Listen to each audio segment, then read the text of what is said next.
Corrosion, the destructive chemical or electrochemical reaction of a metal with its environment. Corrosion frequently leads to the failure of metal parts in service, or makes parts susceptible to failure by some other mechanism.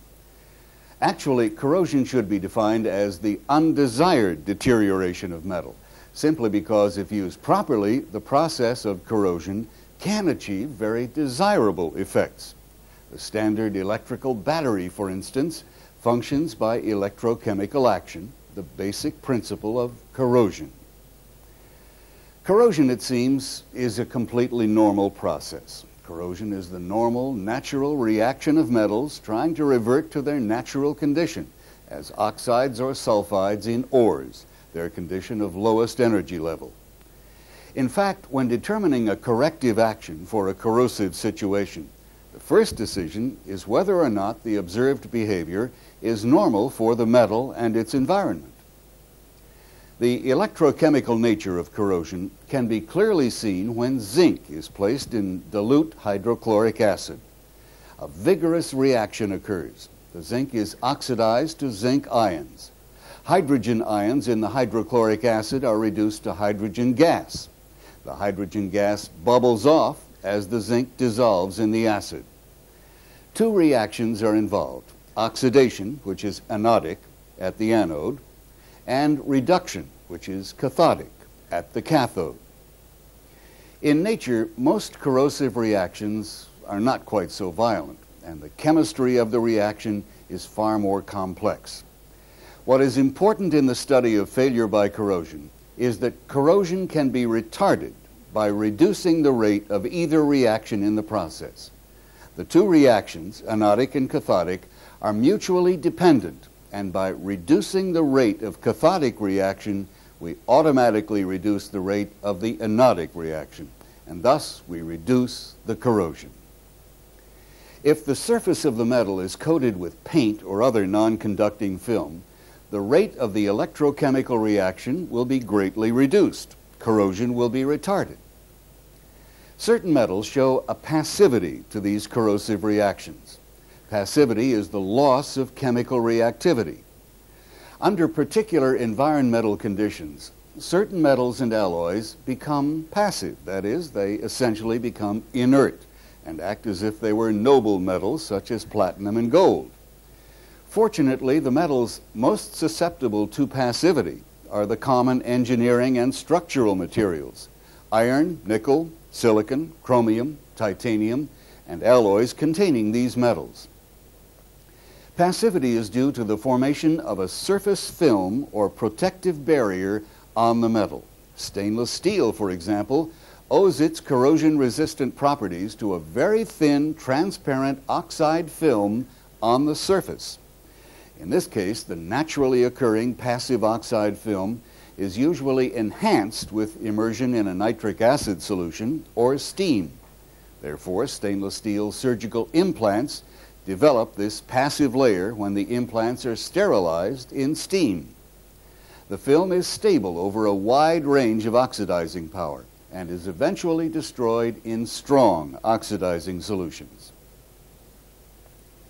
Failures by corrosion. A number of interrelated factors contribute to failure by corrosion. The type of corrosion, the rate at which it proceeds, and the extent to which it progresses are all influenced by the nature of the environment and the nature of the metal surface in contact with the environment. Failure can also be influenced by the magnitude of the stress applied and its direction. These factors do not necessarily remain constant as corrosion progresses. They are affected by externally imposed changes and the changes resulting from the corrosion process itself. Other factors that greatly affect corrosion processes include temperature, temperature gradients at the interface between the metal and the environment, crevices in the metal part or assembly, relative motion between the environment and the metal part, and dissimilar metals in the electrically conductive environment. Surface grinding, heat treating, welding, cold working, forming, drilling, and shearing produce local or general changes on metal parts. These processing and fabrication operations also affect the susceptibility of metals to corrosion. The specific application determines the amount of metal that can be lost before a part is considered to have failed by corrosion. Some applications, where uniform general attack occurs, can tolerate a substantial reduction in the thickness of a part. In other applications, appearance is important, and the dissolution of a small amount of metal causes discoloration or contamination of whatever substance may come in contact with it. In food processing and storage, this is unacceptable. Mere discoloration of the food or the metal constitutes failure. Types of corrosion. Typical types of corrosion include general chemical attack, pitting, selective leaching, intergranular, selective attack on inclusions, concentration cell, crevice, differential temperature cell, and galvanic. Frequently, corrosion failures may be caused by the simultaneous action of two or more types. Atmospheric corrosion of metals by general chemical attack is the simplest and most common form of corrosion. In iron and steel, it is commonly called rust. White rust forms on zinc and aluminum. General corrosion occurs in the atmosphere, in liquids, and in soil, frequently under normal service conditions. The rate of attack can be rapid or slow. The metal surface can be clean or covered with corrosion products. It commonly occurs on metal surfaces having relatively homogeneous chemical composition and microstructure. Access to the metal by the attacking environment is generally unrestricted and uniform. Most metals are affected by general chemical attack in some environment. Steel rusts in the air, silver tarnishes, aluminum oxidizes, copper turns green. In some metals, such as steel, general corrosion produces a somewhat rough surface and removes a substantial amount of metal, which reacts with the environment and produces a loosely adherent porous coating of corrosion products. Other reactions, like the tarnishing of silver in air, produce thin, tightly adherent protective films, and the metal surface remains smooth. When investigating the effects of temperature on the corrosion of metals, the most important temperature to be checked exists at the metal corrodant interface. This temperature may not be the same as the temperature of the corrodant. A rise of 18 degrees Fahrenheit in the bulk temperature of a solution can increase the corrosion rate of unalloyed steel by a factor of 2 or more. In general, increasing the temperature increases the rate of corrosion. But even this general rule has exceptions. Steel is immediately attacked when immersed in water, but as the water temperature is raised, the oxygen content decreases, so the oxidation or corrosion of the steel decreases. Corrosion also decreases when a rise in temperature results in the formation of a thin protective film on the metal surface, or in passivating the metal. Every passive metal and alloy is susceptible to pitting, with the higher alloyed materials showing more propensity to pit than to corrode in a general manner. Pitting is extremely localized corrosion, and with very few exceptions, the pits are readily seen by visual examination and are generally sharply defined. The attack on the interior walls of the pit is reasonably uniform, but may be irregular when a secondary intergranular attack is introduced. Usually only a small overall weight loss occurs. Pitting begins when one area of a metal surface becomes anodic with respect to the surrounding surface. The combination of small anode area and large cathode area causes pits to form. Pitting also occurs when highly localized changes in the corrodant with the metal causes accelerated localized attack. This happens in crevices, for example. Other possible causes of pitting include local inhomogeneity on the metal surface, local loss of passivity, and mechanical or chemical rupture of a protective oxide coating. Sometimes a metal ion or oxygen concentration cell can form under a solid deposit. The most common causes of pitting in carbon steels are surface deposits that set up concentration cells. Also, dissolved halides can produce local anodes by rupturing the oxide films. If the external environment is aggressive or if a galvanic cell is active, pitting occurs at mechanical ruptures in protective organic coatings. Buried pipelines that fail because of corrosion originating on the outside surface usually fail by pitting corrosion. In stainless steels and other corrosion-resistant alloys, the most common cause of pitting corrosion is the highly localized destruction of passivity. This usually occurs in contact with moisture that contains halide ions and, in particular, chlorides. Selective leaching is also called parting corrosion. It is the removal of an element from an alloy by corrosion.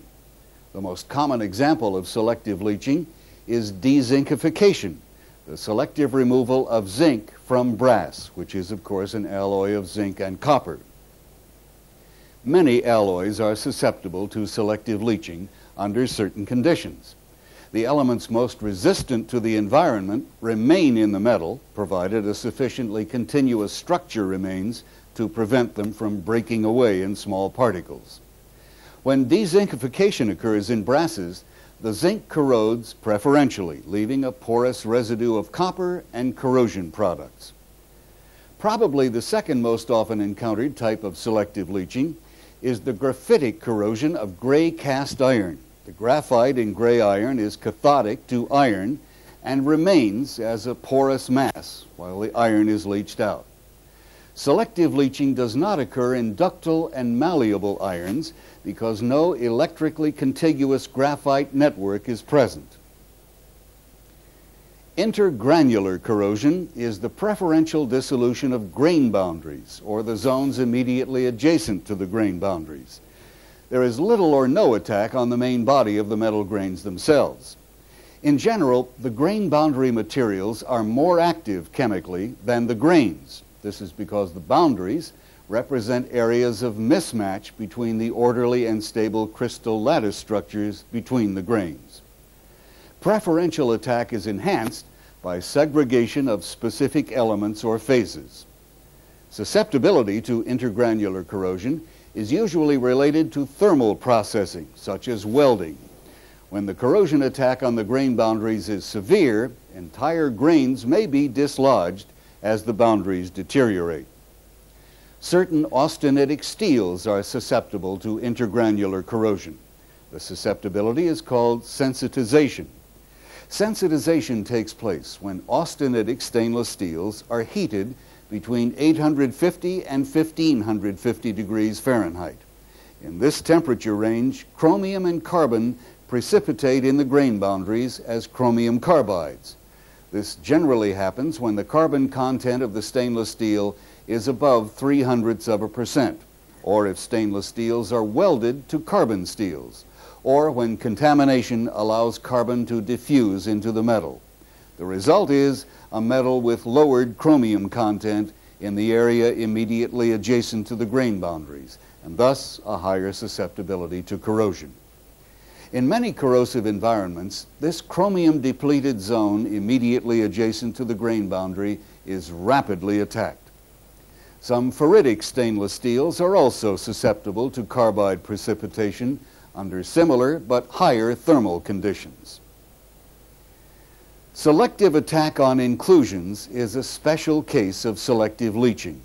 In this type of attack, the body of metal is resistant to the environment, and only small amounts of material are corroded away.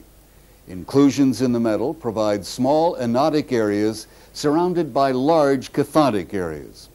Where the inclusions are in the form of elongated stringers and end grain is exposed to the environment, the attack is highly directional and deep penetration of the metal is possible.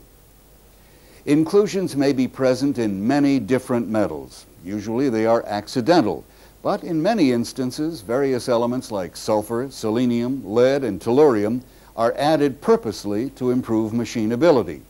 Free machining metals are invariably more susceptible to corrosion by selective attack. Concentration cell corrosion commonly occurs on metals buried in the ground. Metals corrode because they are in contact with soils that vary in chemical composition, water content, or degrees of aeration. The soil serves as an electrolyte, and when the concentration of one or more of the dissolved compounds or gases differs in the electrolyte, an electrical potential can exist. So when a piece of metal comes in contact with the two areas of differing potential, a concentration cell is formed. The portions of metal forming the anode are corroded away. This concentration cell form of corrosion also occurs when metals are immersed in solutions. The solution may vary in concentration owing to gases dissolved in the liquid. There may be a varying concentration of oxygen, for instance. When these different concentrations of solution contact different areas of the metal, a concentration cell is formed. Crevice corrosion. This is a type of concentration cell corrosion. The difference is that the corrosion develops from a crevice in a metal surface. Crevice corrosion can also develop at a joint between two metallic surfaces, between a metallic and a non-metallic surface, or beneath a particle or loose layer of solid matter on a metallic surface. These crevices create a difference between the concentration inside the crevice and outside. The result is an anode-cathode differential cell with electrical potential that causes accelerated attack. Crevice corrosion can progress very rapidly, tens to hundreds of times faster than the normal rate of general corrosion in the same environment. For example, a sheet of stainless steel can be corroded into two pieces by simply wrapping a rubber band around it and immersing the sheet in seawater or in dilute ferric chloride solution. The open surfaces pit slowly, but in the crevice under the rubber band, the metal is attacked rapidly, actually cutting into the steel as the corrosion progresses. This problem can be particularly serious in power boilers and in automobiles exposed to road salt in the wintertime. Thermal insulation can cause crevice corrosion. Once permeated by water, the insulation may act as a diffusion barrier to form a crevice and occasionally corrosion. Some insulations contain halides in sufficient quantities that repeated leaching by water can build up concentrations on the metal surface to levels sufficient for very serious corrosion. This buildup can be avoided by specifying thermal insulation with sodium silicate or some other corrosion inhibitor. Also, the halide content can be held to a very low level, or the leaching action can be prevented by coating the insulation with a waterproof compound or a metal jacket. In power generation equipment, crevice corrosion failures have occurred in main station condenser tubes cooled with seawater. These failures result from the formation of solid deposits on the tube wall and by marine organisms attaching to the tube. The failures have occurred particularly in condensers tubed with stainless steel. Crevice corrosion can also occur in riveted and bolted joints. Careful attention to design and assembly will avoid crevices. Uniform aeration and moderate but not excessive flow rates at the joints should also help avoid corrosion in crevices. The reactive liquids can be excluded by the use of primer paints or sealants. This is often used to prevent corrosion in bolted assemblies. A differential cell causing corrosion can be formed by a difference in temperature. This happens particularly when the temperature difference is sufficient to alter the level of dissolved oxygen from one location to another. The anode and cathode consist of the same metal and differ only in temperature. If the anode and cathode are areas on a single piece of metal, or they are on two electrically connected pieces of the same metal, immersed in the same electrolyte, corrosion proceeds as it will in any short-circuited galvanic cell. Galvanic corrosion occurs when certain dissimilar metals are electrically connected in an electrolyte. The less noble metal is attacked to a greater degree than if it were exposed alone. The more noble metal is attacked to a lesser degree than if it were exposed alone. The system is similar to an electric battery, generating electric current until the anodic metal is completely consumed by corrosion. This behavior is known as galvanic corrosion. It can often be recognized by the fact that the corrosion is more severe near the junction of the two metals than elsewhere on the metal surfaces. Galvanic corrosion usually is the result of poor design or material selection, or both. It can also be caused by a more noble metal in solution plating out on a less noble metal. One of the most disastrous types of failure by corrosion is caused by the selection of the wrong metals and combinations of metals for a particular application. The reason for the corrosion is, of course, simple galvanic attack, but the root cause is poor selection of materials. Summary: corrosion is electrochemical in nature. Oxidation occurs at the anode. Reduction occurs at the cathode. Passivity, the loss of chemical reactivity. Types of corrosion: general chemical attack, pitting, selective leaching, intergranular corrosion, selective attack on inclusions, concentration cell, crevice corrosion, differential temperature cell, and galvanic corrosion. The reactivity of metals. A galvanic series based on the reactivity of various metals in an electrolyte is generally a practical indication of the potential corrosion rate between different metals or alloys in contact with an electrolyte. An example is the galvanic series for seawater. Tables like this are often helpful in solving corrosion failures, as well as for selecting compatible metal combinations. In most electrolytes, the metals closer to the top of the chart are more active and will behave as anodes. Metals closer to the bottom, the noble end, will act as cathodes. The amount of separation between two metals in the chart roughly measures the difference in potential that can be expected. The separation is usually related to the rate of galvanic corrosion between the two metals in a given electrolyte. In most cases, metals from one group can be coupled with other metals from the same group without causing a substantial increase in the corrosion rate of the more active metal. Some alloys, most notably the stainless steels, can be either passive or active. Therefore, they may occupy two places in the galvanic series, a relatively noble position for the passive state and a less noble position for the active state. The passive protective barrier that makes such metals much less susceptible to further reaction is fairly stable over a wide range of oxidizing power. However, destruction of the film restores them to the active state. Thus, certain acids can be very harmful to an otherwise corrosion-resistant passive alloy. Organically coated or painted alloys are also sensitive to coating integrity. When metals of differing reactivity are assembled and coated, a small break in the coating of the anodic metal in the couple can result in an extremely rapid galvanic attack. If the coating is used to protect an active metal component of equipment in contact with a relatively large and passive metal component, the slightest void in the anode metal coating exposes it to rapid galvanic action with the relatively huge areas of cathodic metal. Rapid attack occurs even in a weakly conductive electrolyte. The thing to remember is that small anode to large cathode area creates extremely rapid galvanic attack, in effect an electrical stress concentration.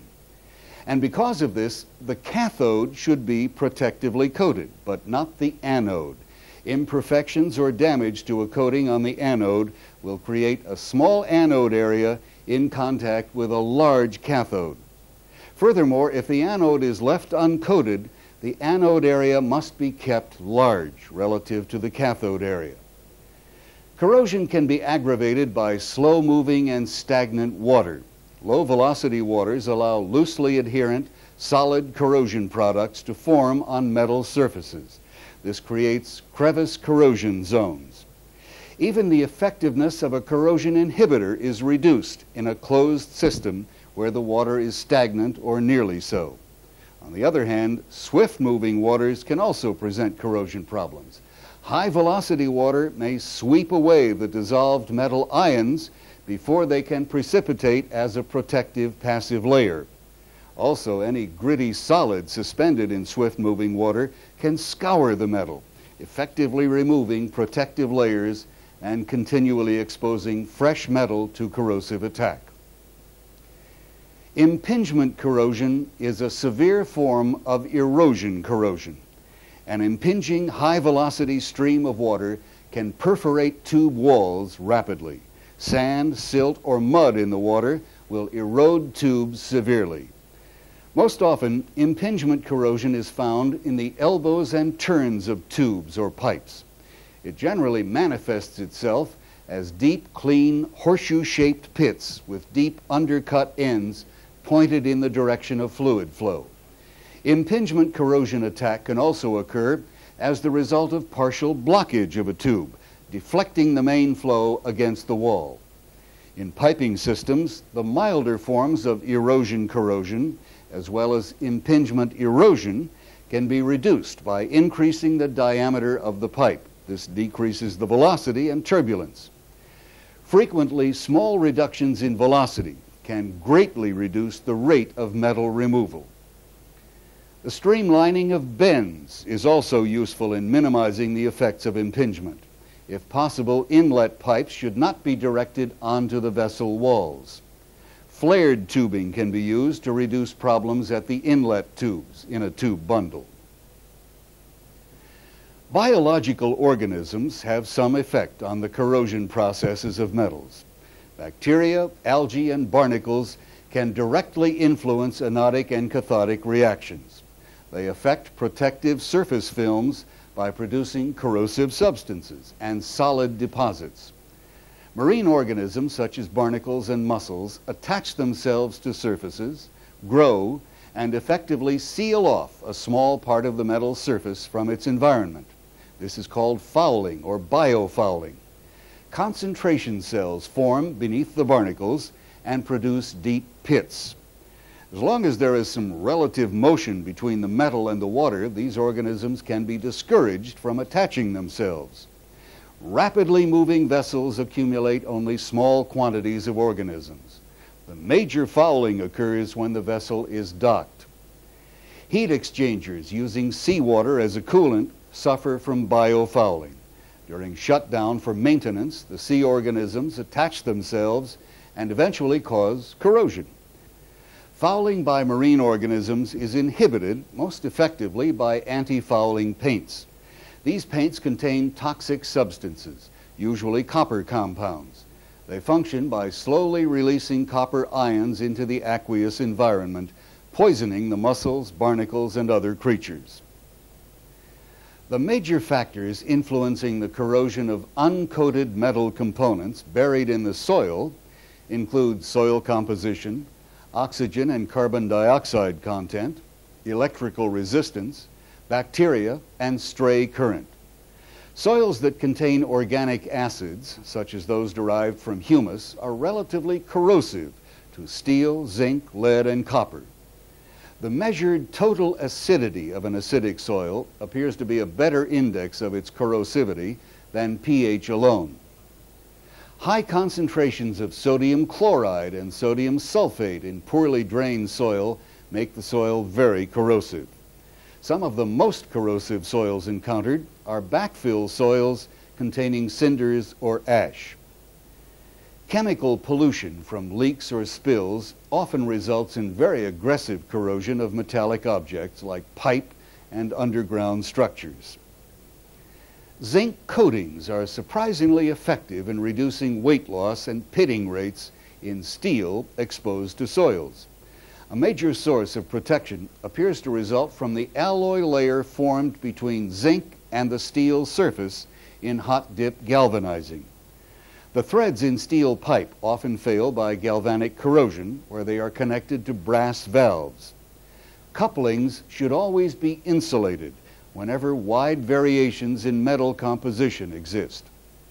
Zinc coatings or replaceable zinc or magnesium anodes are also protective, but they deteriorate more rapidly when galvanically coupled to large areas of bare iron, steel, or copper.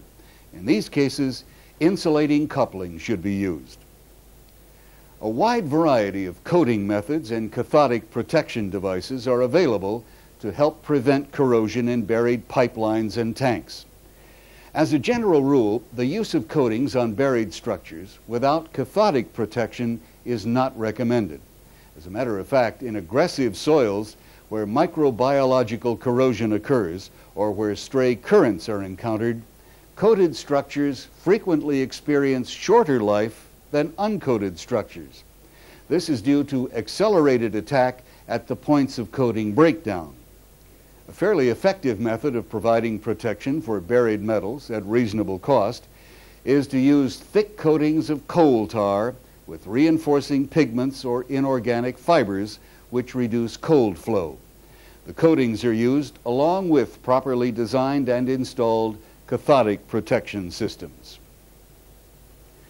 Atmospheric corrosion, like all other forms of corrosion, occurs in the presence of an electrolyte. The metals ordinarily used in equipment and structures corrode at a negligible rate when exposed to atmosphere without moisture to serve as an electrolyte. For example, obsolete aircraft and other metal parts exposed in the desert air remain free from corrosion for long periods of time. And metal parts exposed to air at temperatures below the freezing point of water do not corrode to any significant extent, because ice is a poor electrolytic conductor. One factor that accounts for many of the differences in corrosion rates is the formation of corrosion product films that provide various degrees of protection. Lead is equally resistant to rural, industrial, and marine atmospheres because lead readily forms tightly adherent, insoluble, highly protective films in the air. These protective films consist mainly of oxycarbonates, but contain equally protective sulfates and oxychloride in marine and industrial atmospheres. Rural atmospheres are generally free from particulate matter and corrosive gases. This accounts for the low corrosion rates. Industrial atmospheres, however, contain dust of carbon particles and carbon compounds, metal oxides, metal salts, and sulfur dioxide. With moisture, the dust particles bearing soluble contaminants produce corrosion by forming differential aeration cells and other types of concentration cells. At and near the seacoast, saltwater spray is the most corrosive element.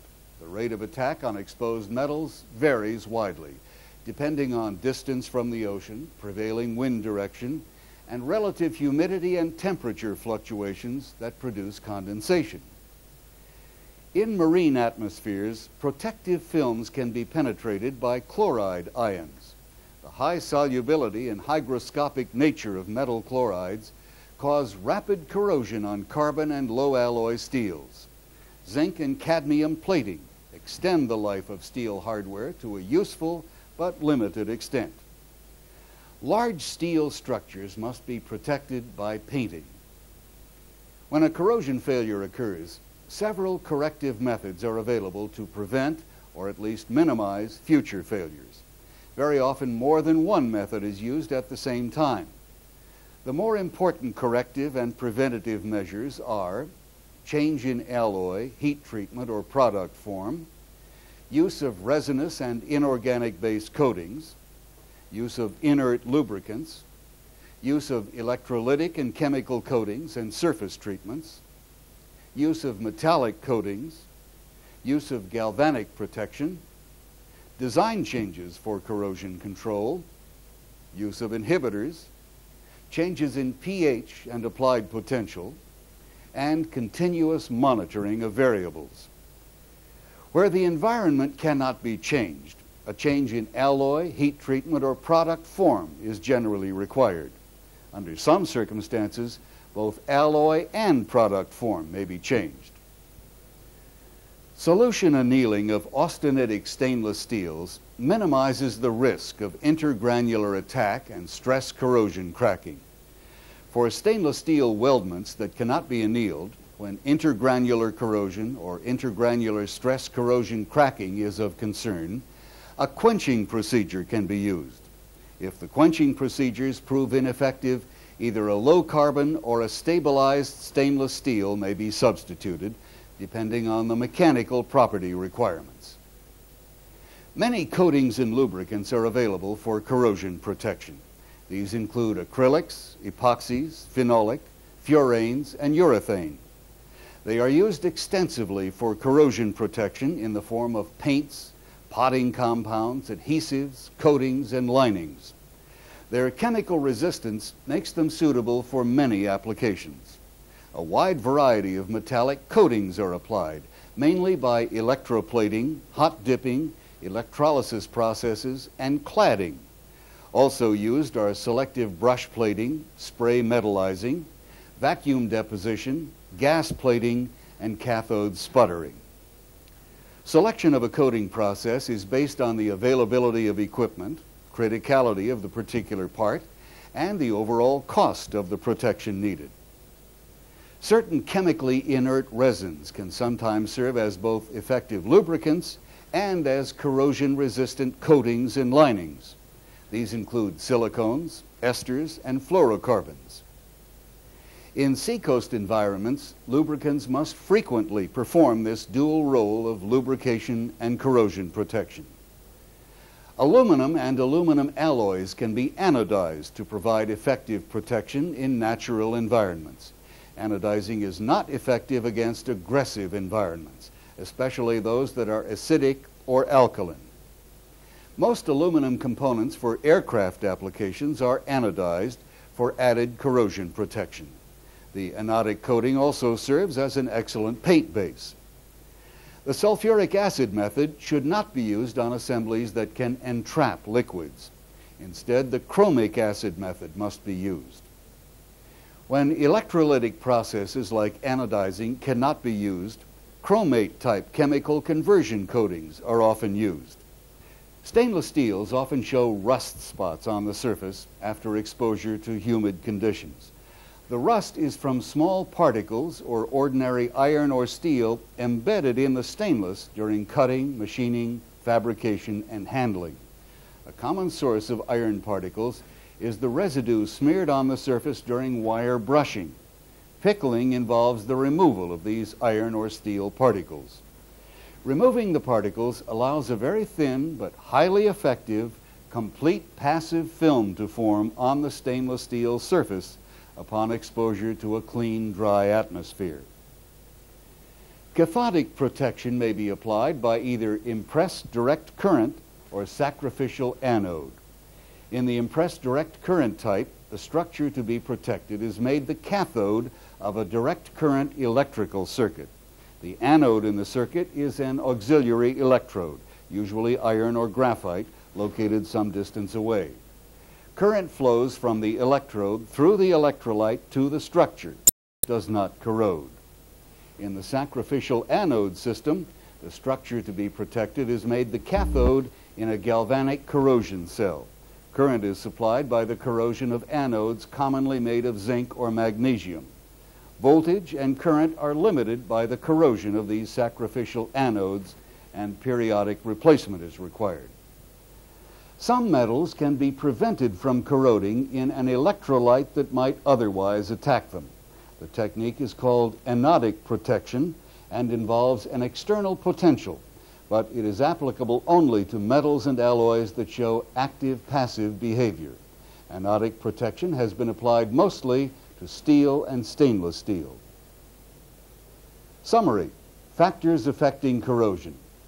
Passivity, anode to cathode area, slow-moving and stagnant water, impingement, biofouling, acid soils, corrosion prevention and correction, coatings and paints, corrosion product films, cathodic protection devices, sacrificial anode, and anodic protection. Stress corrosion cracking.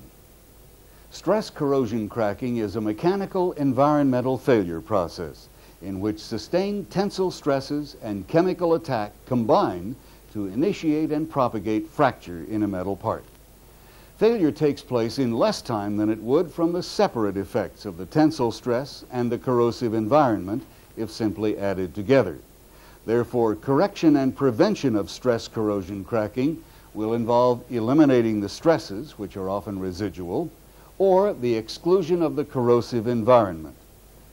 Principal sources of tensile residual stresses during manufacture occur from thermal effects, such as those encountered in welding, casting, and heat treating. Cold forming and the assembly of parts can also create tensile residual stresses. Other sources include improper heat treating practices, such as failure to preheat when required, overheating during austenitizing or solution treating, failure to provide required temperature uniformity in furnaces, use of quenching practices too severe for a specific alloy or part shape, and undue delay in transferring workpieces from the quenchant to the tempering furnace. Tensile residual stresses that are damaging or potentially damaging in conjunction with environment attack are produced in many different types of surface finishing treatments. These treatments include electroplating, electrical discharge machining, and under some conditions, conventional grinding and machining. Cold forming or fit-up and assembly stresses also generate harmful residual stresses. When hydrogen is produced in the finishing process and diffuses into the metal, internal stresses can be developed by the formation of pockets of hydrogen or methane. Shot peening and surface rolling are often used to produce beneficial residual compressive stresses in metal surfaces. These stresses can retard stress corrosion cracking. However, the magnitude of compressive residual stress imposed by shot peening must be great enough to overcome the effects of local tensile residual stresses. Metal parts and assemblies are designed to withstand certain stresses, but additional stresses can be introduced in service in various ways. The combined effect of stress raisers and environment create mechanical environmental processes conducive to failure. A major source of stress in service is the exposure of metal parts to high and low temperatures when the fluctuations are accompanied by non-uniform heating rates and sharp thermal gradients. The general distribution of the thermal stress results in extensive cracking and sometimes complete fragmentation. In many metals, cyclic stresses in combination with residual stresses and corrosion can result in substantially reduced fatigue strength and service life. The effect of stress direction on stress corrosion cracking is dramatically shown in this micrograph of a Type 316 stainless steel bellows. In service as an expansion joint in an underground pressurized steam line, it was operated at about 325 degrees Fahrenheit. The exterior of the bellows had been exposed to rainwater in soil containing corrosive chemicals, probably chlorides. The stress corrosion cracks originated in the outer wall surface, propagating about midway across the wall. At midwall, the crack encountered a neutral of compressive stress. The crack turned 90 degrees in both directions and continued parallel to the curve of the bellows. Since the inner surface was in compression, the SCC did not propagate through the wall. Other parts of the bellows were exposed to the soil water, but these areas were in compression or neutral and did not crack. The area in tension was exposed only to steam and thus could not crack. The initiation site of a stress corrosion crack may be submicroscopic and determined by local differences in metal composition, protective film thickness, corrodant concentration, and stress concentrations. A pre-existing mechanical crack or other surface discontinuity may act as a stress raiser and thus serve as a site for initiation of stress corrosion cracking. Stress corrosion cracks ordinarily undergo extensive branching, especially at the crack tip. They proceed in a general direction perpendicular to the stresses contributing to their initiation and propagation. Macroscopically, fractures produced by stress corrosion cracking always appear brittle They exhibit little or no ductility, even in very tough materials. In this way, they resemble corrosion fatigue fractures. Most stress corrosion cracks exhibit changing fracture planes as they propagate, producing faceted intergranular rupture. The surfaces of fractures from stress corrosion cracking usually contain easily identifiable regions. These are regions of crack initiations, slow crack propagation, and final rupture. Final rupture usually occurs by tensile overload. Thus, the final fracture area often shows some evidence of ductility, a shear lip or a herringbone pattern emanating from the slow cracking zone. The areas of slow crack growth are often stained or discolored, more so than the area of final fast fracture. However, the presence of staining or corrosion products on the fracture surface is by no means positive proof of stress corrosion cracking. Some stress corrosion cracking fractures are not stained or discolored, especially in materials with good corrosion resistance. In addition, many fractures become corroded before inspection can be accomplished.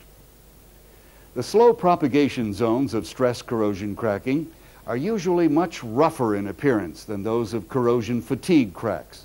They do not contain fatigue beach marks or macroscopic evidence of cold work. But the fractures from both stress corrosion cracking and corrosion fatigue can and often do initiate at corrosion pits or other stress razors on the surface of the part. Fractures caused by either of these mechanisms always initiate at the part's surface or at some location where the aggressive chemicals or environment can contact the metal. By corollary, if the crack is found to have subsurface origin, corrosion fatigue and stress corrosion cracking can usually be eliminated as possible causes of failure. Stress corrosion cracking frequently occurs in commercial grades of low-carbon steels, high-strength steels, austenitic stainless steels, and other austenitic alloys, high-strength aluminum alloys, brasses, and certain other copper alloys. High-purity metals generally are much less susceptible to stress corrosion cracking. However, every metal will stress corrosion crack in at least one environment. As a rule, any metal with a small grain size is less susceptible to stress corrosion cracking than its larger grain counterpart. Elongated grain structures, characteristic of high-strength wrought aluminum alloy mill products, markedly affect the path of stress corrosion cracking in susceptible alloys and tempers, especially in the short transverse grain direction. Stress corrosion cracking is often caused by specific ions present as impurities in the environment. For example, even in the solution heat-treated or annealed condition, austenitic stainless steels at 390 degrees Fahrenheit crack in aqueous solutions containing as little as 2 parts per million of chloride. Sensitized austenitic stainless steels crack at room temperature in water containing about 100 parts per million of chloride or 2 parts per million of fluoride. Some copper alloys crack in environments that contain similarly low concentrations of ammonia. Analysis of corrosion failure. Complete investigations of corrosion failures can be very complex, but not all corrosion failures require a comprehensive, detailed failure analysis. The preliminary examination will often determine the extent of investigation required. In general, the investigator should consider various possibilities without being costly or time-consuming. Very important are routine checks to determine if the specified material is used. Such checks have shown that so-called seamless tubes that split longitudinally in service were actually welded tubes that corroded preferentially at the welds. Forgings that failed in service were actually castings. Failure was initiated by corrosion at the porous areas exposed at the surface of the metal. In the investigation of corrosion failures, knowledge of a part and its application is desirable. Accurate history is especially important. In this regard, the type of environment, whether continuous or intermittent, or any part or process changes should be particularly noted. On-site examination is generally the same for corrosion failures as for other types of failure. The region of failure itself should be examined visually using hand magnifiers and any available viewing equipment. If possible, the failed component and related components of the system should be photographed before samples are removed. Color photographs are highly desirable, especially when colored products of corrosion are present. When on-site sampling is done, the investigator should be guided by the history of the failure. The bulk environment to which the failed part was exposed should be sampled.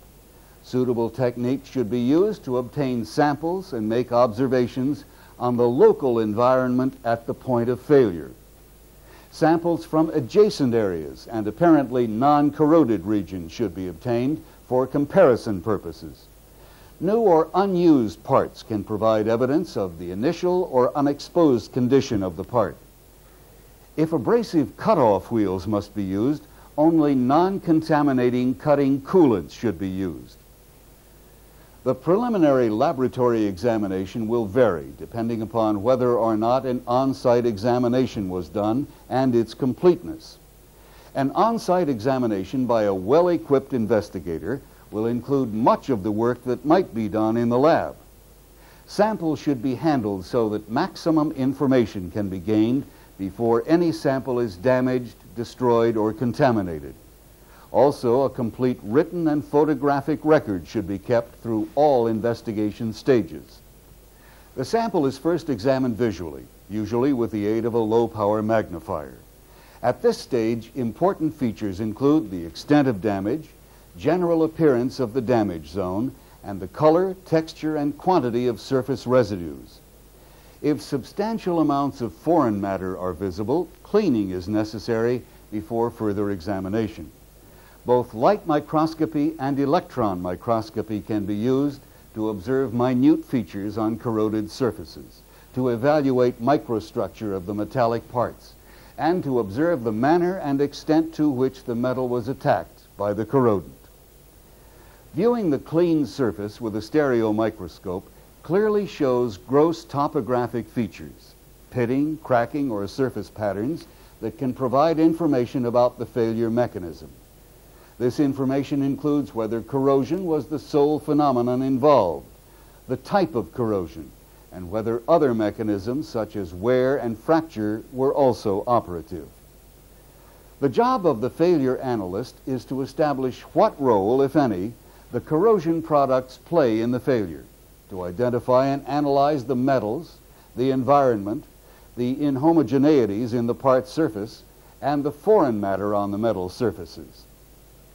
Ordinarily, the purpose is not to look for minor deviations in the chemical composition specified for the part, but rather to check for possible major deviations.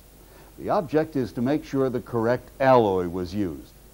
However, for some austenitic stainless steels, the corrosion resistance and other properties of welded joints require close control over the composition of the stainless steel and the weld metal. Some laboratory test methods have been accepted as standard by both the military and industry. To shorten testing time, corrosion is accelerated in relation to naturally occurring corrosion, usually by increasing temperature or by using a more aggressive environment. However, because various factors influence natural corrosion processes and differ widely in time dependence, the results of laboratory tests must be interpreted carefully. Tests can be related to expected service behavior only when close correlation with long-term service results has been established.